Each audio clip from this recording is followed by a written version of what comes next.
इससे बड़ा कुछ लोग कहते हैं सर्दी से ठिठुरते हुए लोगों को कंबल, जैकेट, ऐसी चीजें बांट दो, बिस्तर, तो इससे बड़ा धर्म नहीं है। रजाइयां बांटते भी हैं लोग। क्या है ये धर्म? बोलो जी, आपने अब तक अपने जीवन में किसी धर्म समझा?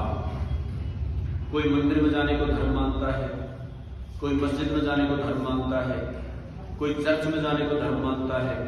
क्या है ये धर्म? बोलो जी।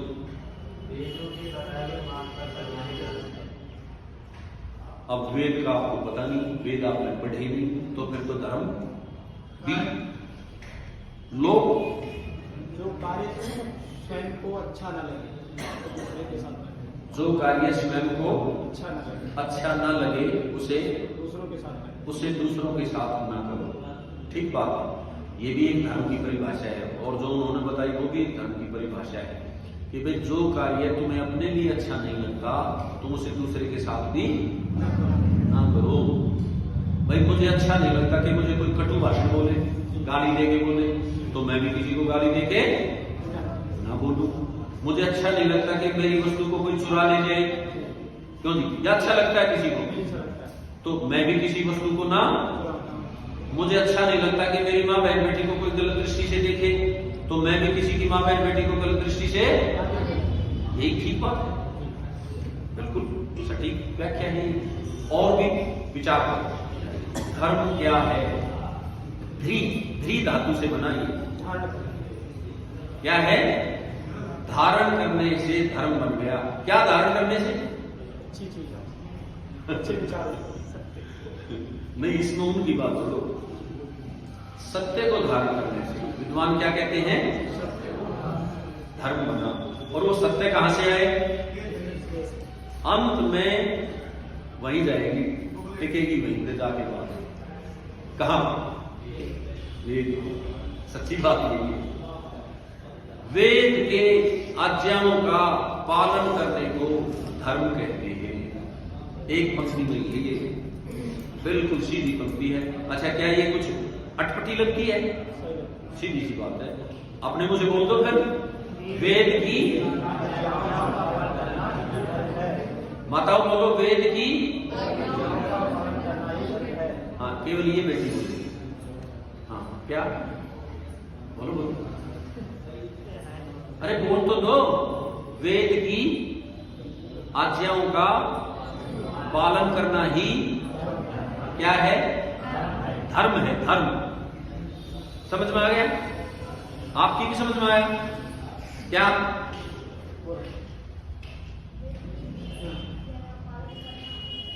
क्या आप भी बता दो, तेज बोलो जो सबको सुनाई दे। क्या बात है? और वेद की आज्ञा का उल्लंघन करना, अगर देखो वेद की आज्ञा का पालन करना तो धर्म, और वेद की आज्ञा का उल्लंघन करना, आप बताओ फिर क्या बन गया? बुद्धि लड़ो, क्या बन गया? अधर्म। भाई वेद की आज्ञा का पालन करना धर्म, और वेद की आज्ञा का उल्लंघन करना अधर्म। वेद में दो प्रकार के वाक्य लिखे, ध्यान दें। एक को कहा विधि, बोलो विधि, और एक को कहा निषेध। जो जो कहा ये करो तो उसे कहते हैं विधि, और जिसके लिए कहा ये ना करो उसको क्या कहा? निषेध। ईश्वर जानता है कि मेरी संतानें क्या गड़बड़ कर सकती है, तो उसने विधि का भी आदेश दिया और निषेध का भी आदेश दिया। वेद में दोनों प्रकार की बातें आपको मिलेंगी, विधि पर और निषेध पर। वेद की कुछ निषेध पर आज्ञाओं के ऊपर थोड़ा सा विचार करते हैं। वेद की एक निषेध पर आज्ञा है। अच्छा, इसको यूं भी समझो, जिन बातों को वेद ने कहा करो तो उनको करना तो है धर्म, और उनको ना करना।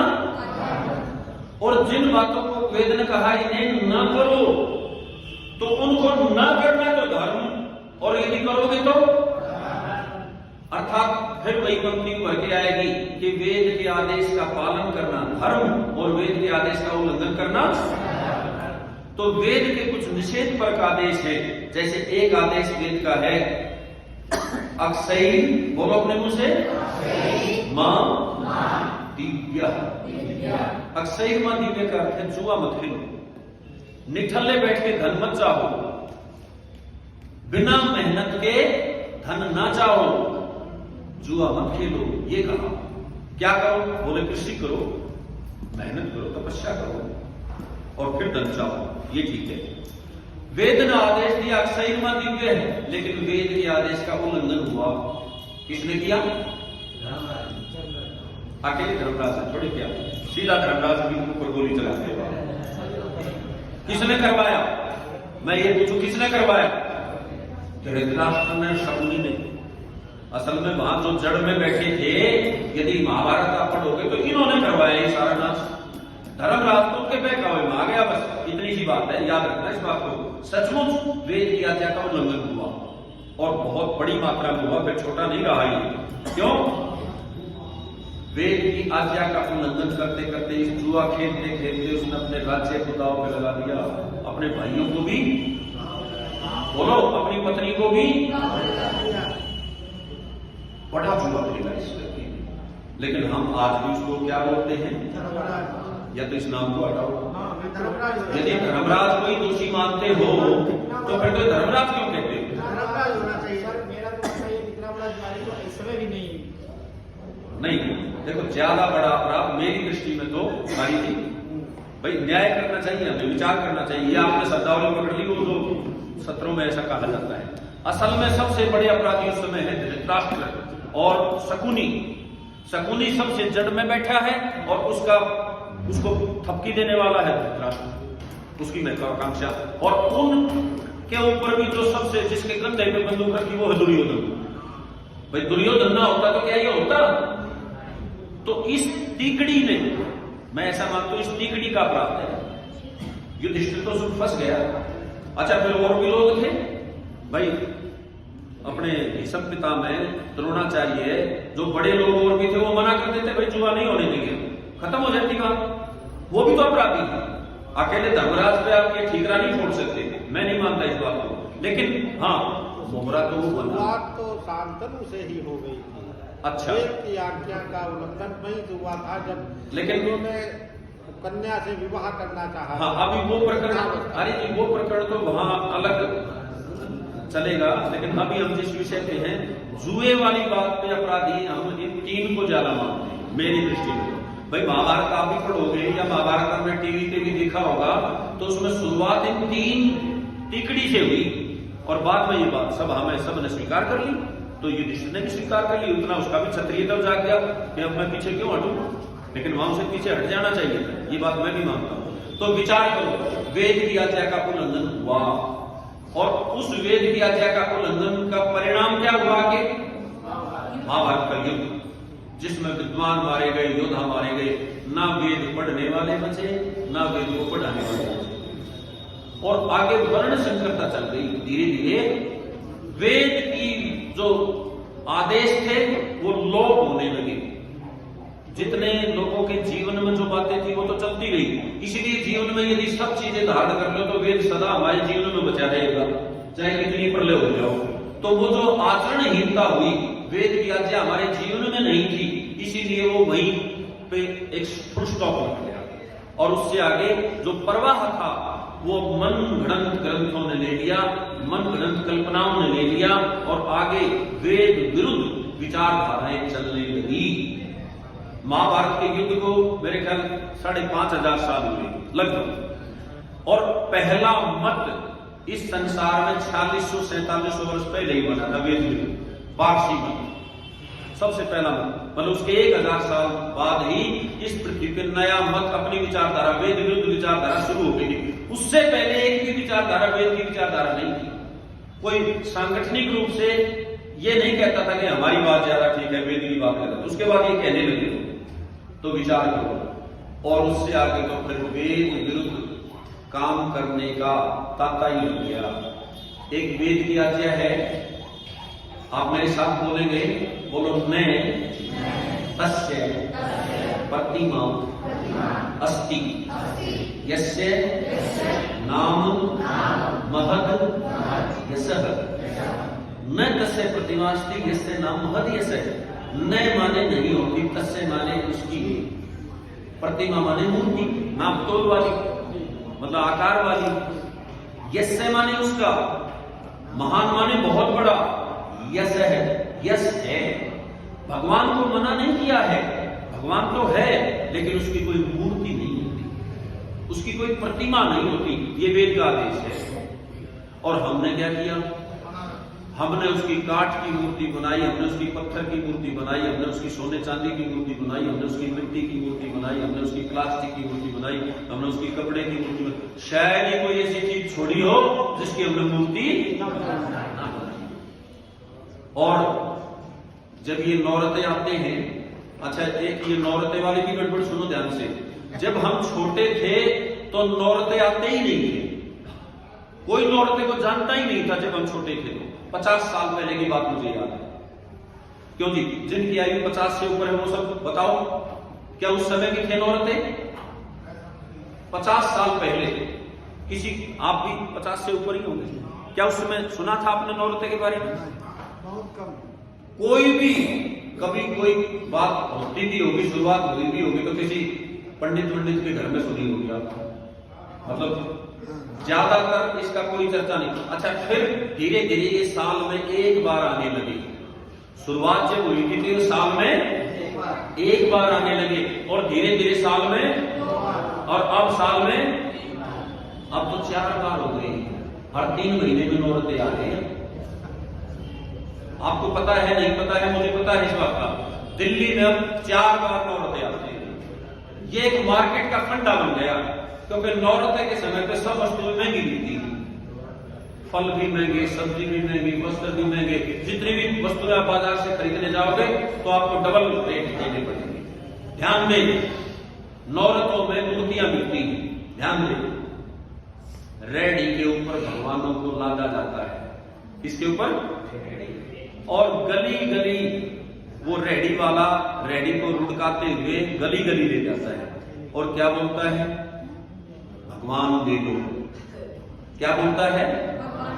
भगवान की बिक्री चलती है, भगवान को बेचा जाता है, भगवान को खरीदा जाता है, भगवान का मोल भाव होता है। क्यों जी?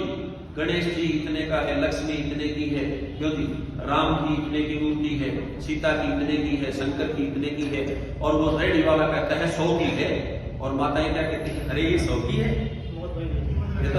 ये तो 40-50 रुपए की मुश्किल से। तो परमात्मा का, भगवान का सौदा चल रहा है, मोल भाव हो रहा है भगवान का। किसका मोल भाव हो रहा है? विचार करना इस बात पे। और फिर कहीं ना कहीं सौदा पटता है, वो भी कुछ नीचे उतरता है, आप भी कुछ ऊपर बढ़ते हो, तो 100 की चीज को 50-60 में आप खरीद लेते हो, फिर आप उसको घर लेके जाते हो। अभी तो आपने उसे खरीदा है, घर में ले जाके आप उसमें प्राण प्रतिष्ठा करते हो। आपको भी पता है कि ये निर्जीव है, इसीलिए तो प्राण प्रतिष्ठा करते हो। क्यों जी? सबको पता है ये निर्जीव है, ये जड़ है, ये भगवान नहीं है, सबको पता है, लेकिन घर जाकर फिर उसमें प्राण प्रतिष्ठा करते हो। अच्छा, क्या वो अनुप्राणित हो जाता है? क्या वो जीवित हो जाता है? लेकिन जैसे छोटे छोटे बच्चे खेलते हैं ना गुड्डे गुड़िया से, उनके विवाह, ऐसे ही आप भगवान से खेल रहे हो, मानो ऐसा ही तो कर रहे हो। विचार करना इस बात पे। फिर आप उसके लिए कपड़े सिलाते हो, जो गहने बेटी को और बहू को नहीं दिए कभी माता जी ने, उस भगवान को वो गहने दे देती है। विचार के देखना इस बात को। और 9 दिन तक खूब पूजा अर्चना चलती है, उसके ऊपर पुष्प चढ़ाए जाते हैं, फल चढ़ाए जाते हैं, धन चढ़ाया जाता है, वस्त्र चढ़ाए जाते हैं, उसको नहलाया धुलाया जाता है, उसको सुलाया जाता है, उसको उठाया जाता है, जगाया जाता है। होता है या ये नहीं होता? 9 दिन तक सिलसिला चलता रहता है। बच्चों को रोटी मिले ना मिले, लेकिन उसका पूरा ख्याल। और आजकल तो एक और चला है लड्डू गोपाल, ये ताजा भगवान है, लेटेस्ट टेक्नोलॉजी से तुरंत लॉन्च हुआ है। लड्डू महाराज, ऐसा ही नाम है, लड्डू गोपाल, माफ करना। तो 9 दिन तक तो पूजा अर्चना की, उसको खूब हाथ जोड़े, खूब उसके सामने अगरबत्ती घुमाई, सब कुछ उसको समर्पित कर दिया। लेकिन 9वें दिन क्या किया? उसको उठाया और जल का भंडार देखा गया। कोई तालाब, कोई नदी। यहाँ तो तालाब नदी मिल जाते हैं आपको साफ पानी के, लेकिन यदि दिल्ली में जाओगे तो वहां ना तालाब स्वच्छ जल के है ना नदी है कोई, वहां गंदे नाले हैं। मैंने देखा अपनी आंखों से, वहां भी जाके उस जल में उस भगवान को फेंक दिया या डुबो दिया। मानो मन ही मन कह रहे हो कि 9 दिन तक मैंने तेरी खूब सेवा की, लेकिन तूने मेरी एक भी मनोकामना पूरी नहीं की, डूब मर। यही बात होगी, नहीं तो डुबोने का क्या मतलब था भाई? इसका आज तक किसी ने मुझे औचित्य नहीं बताया कि डुबोते क्यों।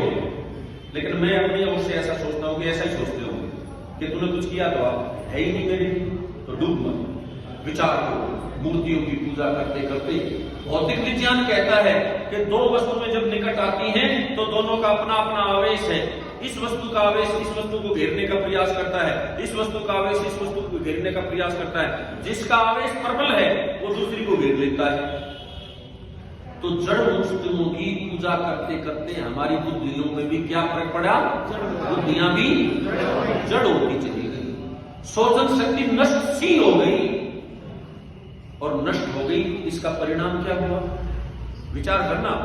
लंबे काल से मूर्ति पूजा करते करते, हजारों सालों से मूर्ति पूजा करते करते हमारी बुद्धियां कितनी नष्ट हुई। ये तो मैंने ताजा बात सुनाई, पुरानी बात सुनो थोड़ी सी। सोमनाथ के मंदिर का आप सबने नाम सुना, कल परसों शायद शास्त्री जी चर्चा कर रहे थे।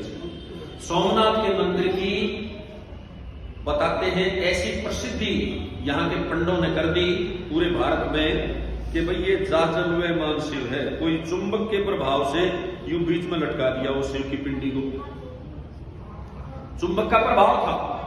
लेकिन सहारा दिखाई ना देने के कारण भोले भाले लोगों को बुद्धियां तो जड़ हो गई थी, मूर्तियों की पूजा करते करते सोचन शक्ति नष्ट थी। तो उन्होंने कहा ये जाजलवयमान शिव है, सच्चा शिव है, ये अपने सहारे पे रुका हुआ है। और यहां जो भी मनोकामना रखोगे, चढ़ाओगे तो तुम्हारी मनोकामना पूरी होगी 100%। ऐसा प्रसिद्ध किया। तो कहते हैं पूरे भारत का सोना चांदी हीरे जवाहरात सोमनाथ के मंदिर में इकट्ठा होने लगा। धन की कोई कमी थी नहीं भारतवर्ष में। कहते हैं जैसे ये सोमनाथ के मंदिर का कोई हॉल हो, इस कोने में सब्जियां पड़ी हैं, यहाँ हीरे जवाहरात पड़े हैं, भर गया सब कुछ लबालब। उसके जो तय खाने थे वो भी भरे थे ठसाठस धन से। और जो ये कहते थे ना सूफी संत नाम से, काले काले वस्त्र डालने वाले, वो मोर के पंखों की झाड़ू सी हाथ में लिए हुए, धुएं के पात्र हाथ में लिए हुए, नगर नगर गांव गांव घूमते, अभी दिख जाएंगे कोई ना कोई आपको, लेकिन आप थोड़े उस समय ज्यादा थे। उनको लोगों ने सूफी संत नाम दिया, लेकिन वो सूफी संत नहीं थे, वो थे जासूसी लुटेरों के। वो गांव गांव में घूम घूम के ये सैयद और ये पीर जिनको कहा गया वो ये जासूस थे उनके, और घूम घूम के पता लगाते थे कि किस नगर में धन ज्यादा है, कहां के पुरुष लोग या तो युद्ध में या व्यापार के लिए बाहर चले गए, स्त्रियां और बच्चे बचे हैं और उनको लूटना बड़ा सरल है, क्योंकि ऐसी जगह सरलता की जगह सब ढूंढते हैं, आसान शिकार। तो कहते हैं जब उन लुटेरों के जासूसों ने सोमनाथ के मंदिर को देखा, आंखें फटी की फटी रह गई। इतना सोना चांदी हीरे जवाहरात तो उन्होंने कहीं देखा ही नहीं। और जाके वो जासूस किसके थे? गढ़गजनी के लुटेरे महमूद गजनवी।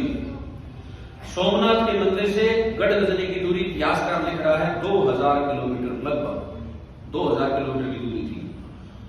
गढ़गजनी से उस जासूसों ने जाके क्या बताया कि इतना धन इतना सोना चांदी है वहां कि लूटते लूटते तुम थक जाओगे, वहां खत्म नहीं होगा सोना चांदी हीरे जवाहरात, इतना फर्क है। और सचमुच था भी इतना ही, पता नहीं कितनी बार लुटेरे आए और लूटते रहे।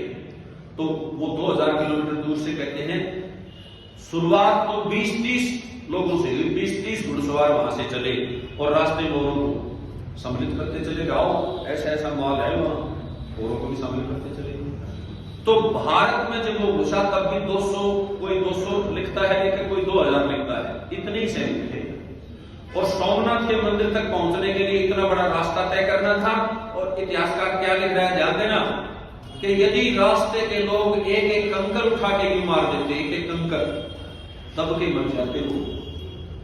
संख्या में इतने कम थे लेकिन लोगों ने कंकर भी नहीं मारा। क्यों नहीं मारा? उसका सबसे बड़ा कारण यही था अंधविश्वास, बुद्धियों का जड़ होना।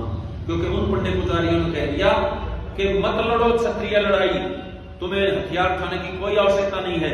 ये सच्चा शिव है, ये जाजलमेमान शिव है, ये त्रिपुरारी तीसरा नेत्र खोल देगा अपना, और जैसे ही लुटेरे इसके सामने आएंगे वो तीसरा नेत्र खोल देगा और लुटेरे भस्म हो जाएंगे। ऐसा कहा।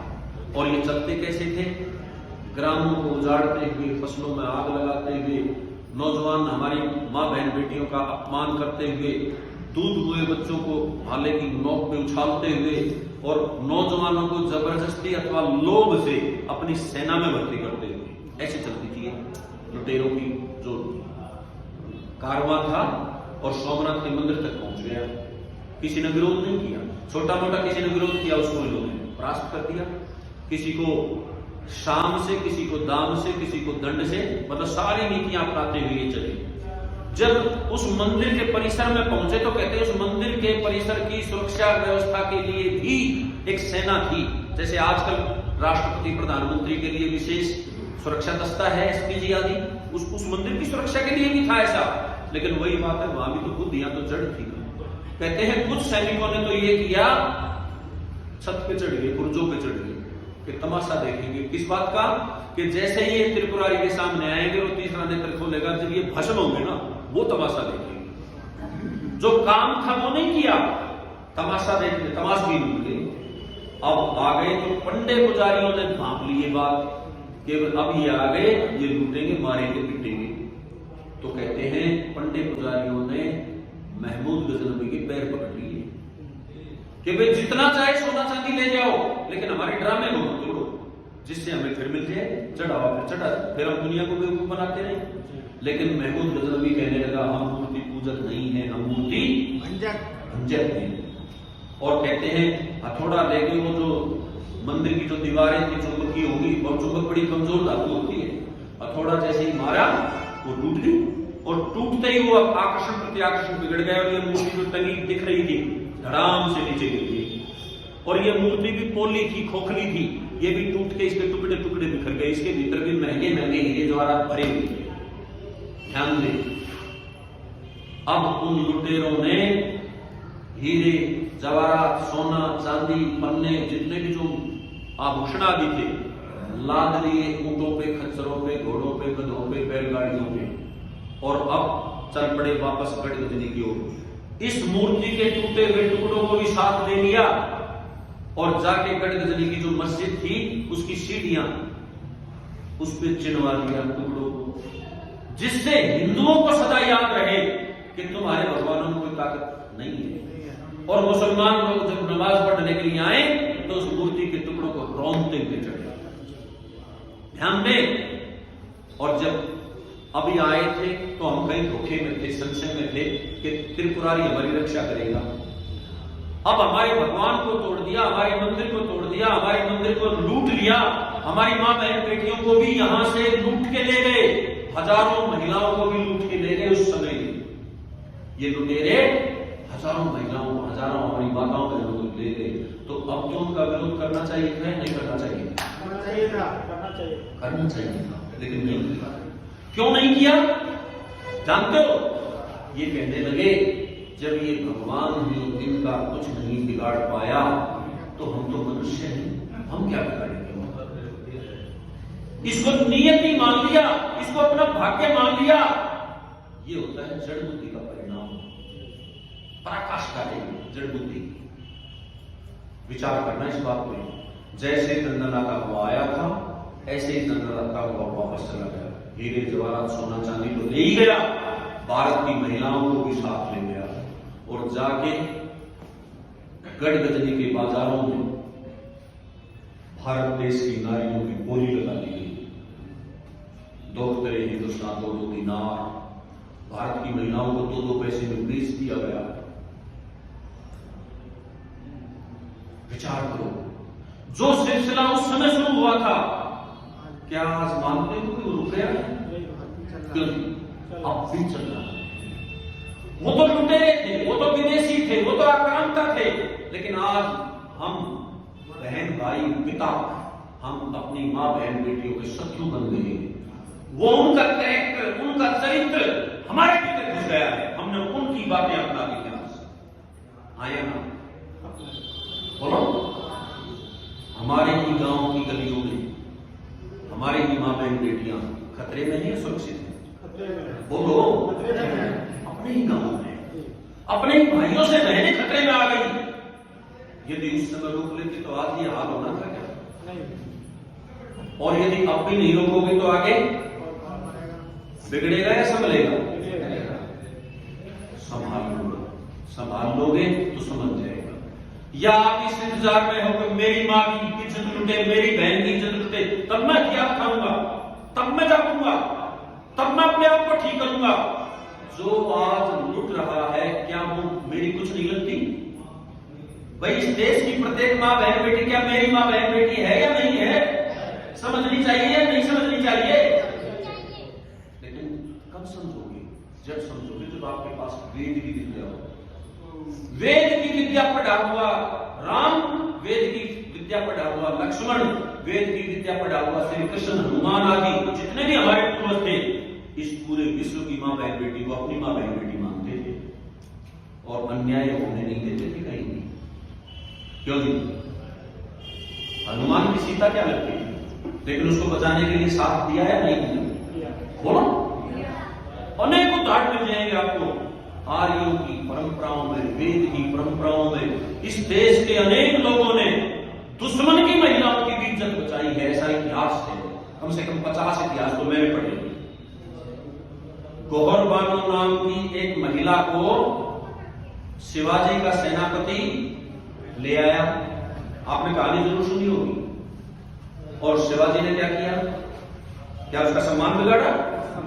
हाँ, अपने सेनापति को लताड़ दिया उसने कि तुमने ये कर कैसे किया, तुमने तो मेरी नाक कटवा दी।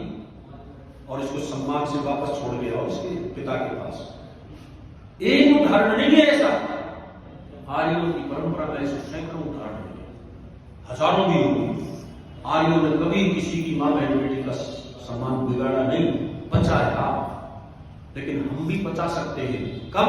जब वेद की विद्या पढ़े, वेद की विद्या से जीवन जिए। और ये एक ही घटना नहीं है ऐसी। ये मत सोचना कि सोमनाथ का मंदिर टूटा और बस ये एक ही घटना है। जिस मंदिर पे आज आप इतरा रहे हैं, ये राम मंदिर, ये भी पहले भी तो था भाई। 500 साल तो आपको लग गए इसको वापस लेने में। 500 साल में कहते हैं जीता है क्यों जी? 500 साल से भी कुछ ज्यादा, 512 या कितने साल बताते हैं। तो विचार तो करो, पहले भी मंदिर था, पहले कोई बाबर आके उसे तोड़ के उसकी जगह मस्जिद बना दी। और यदि आप अब भी ऐसा ही करते रहे तो क्या गारंटी है कि आगे ये मंदिर नहीं टूटेगा? है कोई गारंटी? क्यों? क्योंकि मूर्ति पूजा बंद थोड़ी हो गई है, बल्कि उसको बढ़ावा दिया जा रहा है। आंख का अंधा, गांठ का पूरा हिंदू क्या कहता है? मैं मर जाऊंगा, मिट जाऊंगा, धरती के नक्शे से मेरा नामो निशान मिटा दो, लेकिन मैं सुधरूंगा नहीं। मैं सुधरने के लिए नहीं बना, मैं तो अपने विनाश के लिए बना हूं। मैं तो अपने ही पैरों को लाड़ी मारूंगा ही मारूंगा। ये कह रहा है। क्यों जी? क्या ऐसा करना चाहिए? कहते हैं ये एक मंदिर नहीं है ऐसा सोमनाथ का। इसके बाद जो अभी मुकदमा चल रहा है काशी विश्वनाथ पे भी चल पड़ा है अभी।